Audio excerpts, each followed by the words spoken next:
നവകേരള സൃഷ്ടിക്കായി പൊതുജനാഭിപ്രായം തേടി മുഖ്യമന്ത്രി തൃശൂരിലെത്തി. സംസ്ഥാന സർക്കാരിന്റെ 4ാം വാർഷികാഘോഷത്തിന്റെ ഭാഗമായി ചേർന്ന ജില്ലാതല യോഗത്തിൽ സമൂഹത്തിന്റെ നാനാതുറയിൽപ്പെട്ട 500-ലേറെ പേർ മുഖ്യമന്ത്രിയുമായി സംവദിക്കാനെത്തി. വൈകിട്ട് നടന്ന LDF റാലിയിൽ ആയിരക്കണക്കിന് ആളുകളാണ് എത്തിയത്.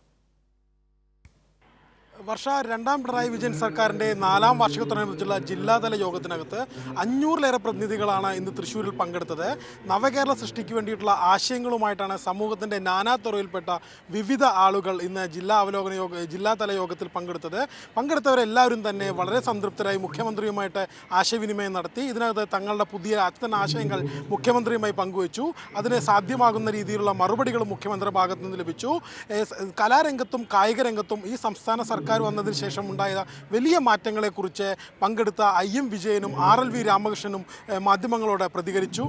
ഈ ഭരണം വന്നിട്ട് കുറേ നല്ല നല്ല കാര്യങ്ങൾ ഏറ്റവും ഞാനെപ്പോഴും പറയാറുള്ളതാണ്, ഗവൺമെൻറ് ഇപ്പോൾ 2ാമത്തെ കൊല്ലം ഭരിക്കണം. അപ്പോൾ സ്പോർട്സുകാർക്ക് ഇന്ത്യയിൽ ആൾക്കാരും ഒരു ഗവൺമെൻറ് ചെയ്തിട്ടില്ല. അത്രയധികം സ്പോർട്സുകാർക്ക് ജോലി കൊടുത്തിട്ടുള്ളത്. ഗവൺമെൻറ് ജോലി കിട്ടാന്ന് പറഞ്ഞാൽ ചെറിയ കാര്യമൊന്നുമല്ല.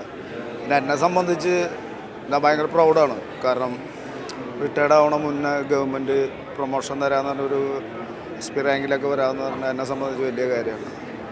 പിന്നെ കുറേ കാര്യങ്ങൾ നല്ല നല്ല കാര്യങ്ങൾ ചെയ്യുന്നു. അത് തന്നെയാണ് ഈ നവകേരളത്തിൻ്റെ ഏറ്റവും വലിയ 4ാം വർഷം വലിയൊരു നല്ലൊരു ഇവൻ്റായിട്ട് ഇത് കൊണ്ടുപോകുന്നുണ്ട്. കേരളം മൊത്തം അങ്ങനെ കൊണ്ടുപോകുന്നു.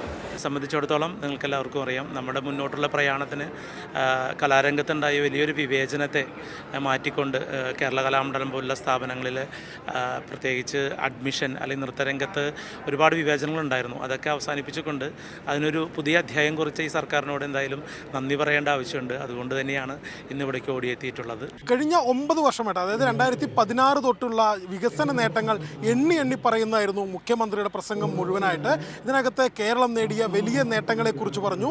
കേന്ദ്ര അവഗണനകളെ ഇടയിൽ പോലും കേരളം നേടിയ വലിയ നേട്ടങ്ങൾ ആർക്കും മുന്നിലും തല ഉയർത്തി നിർത്താൻ സാധ്യമാക്കുന്നതാണെന്ന് പിണറായി വിജയൻ പറഞ്ഞു. ഇതിനുശേഷം LDFിൻ്റെ നേതൃത്വത്തിൽ ഇന്ന് വൈകിട്ട് ജില്ലാ ആസ്ഥാനത്ത് തേക്കിൻകാട് മൈതാനത്ത് LDFിൻ്റെ നേതൃത്വത്തിൽ ഒരു ജില്ലാ റാലി സംഘടിപ്പിച്ചിരുന്നു. വലിയ ആൾക്കൂട്ടമാണ് ജില്ലാ റാലിയിൽ പങ്കെടുത്തിരുന്നത്. ഇതിനകത്ത് കേരളം കഴിഞ്ഞ 9 വർഷത്തിനിടെ നേടിയ നേട്ടങ്ങളെക്കുറിച്ച് കൃത്യമായി തന്നെ മുഖ്യമന്ത്രി എണ്ണി പറയുന്ന ഒരു സാഹചര്യം ഉണ്ടായിരുന്നു. മറ്റൊരു പ്രധാനപ്പെട്ട കാര്യം, ഇതിനകത്ത് കേന്ദ്ര സർക്കാർ നമ്മളെ എത്രത്തോളം ഞെരുക്കാൻ ശ്രമിക്കുന്നുവോ അതേ മാനസികാവസ്ഥയിൽ തന്നെയായിരുന്നു സംസ്ഥാനത്ത് കോൺഗ്രസിന്റെ നേതൃത്വത്തിലുള്ള പ്രതിപക്ഷവുമെന്ന് മുഖ്യമന്ത്രി വളരെ കൃത്യമായി തന്നെ പറയുന്നുണ്ട്. കേരളത്തിൻ്റെ ഭാഗമായി നിൽക്കുന്ന കേരളത്തിലെ പ്രതിപക്ഷമുണ്ടല്ലോ, കേരളത്തിന് വേണ്ടി അവർ ശബ്ദമുയർത്തിയോ? അവർ ഇന്ത്യ ഗവൺമെൻറ്റിനെ ചാരി നിൽക്കുകയായിരുന്നു. BJPയും കോൺഗ്രസുമെല്ലാം ഒരേ മാനസികാവസ്ഥയിൽ അപ്പോൾ നിൽക്കുകയായിരുന്നു. റവന്യൂ മന്ത്രി K രാജൻ അധ്യക്ഷത വഹിച്ച ജില്ലാതല യോഗത്തിൽ ഉന്നത വിദ്യാഭ്യാസ മന്ത്രി R ബിന്ദു, ജില്ലയിലെ MLA മാർ എന്നിവർ പങ്കെടുത്തു. LDF റാലിക്കകത്ത് വലിയ ആൾക്കൂട്ടമാണ് ഇന്ന് വൈകിട്ടുണ്ടായത്. വർഷ ശരത് ഓങ്കുലൂരാണ് വിവരങ്ങൾ നൽകിയത്.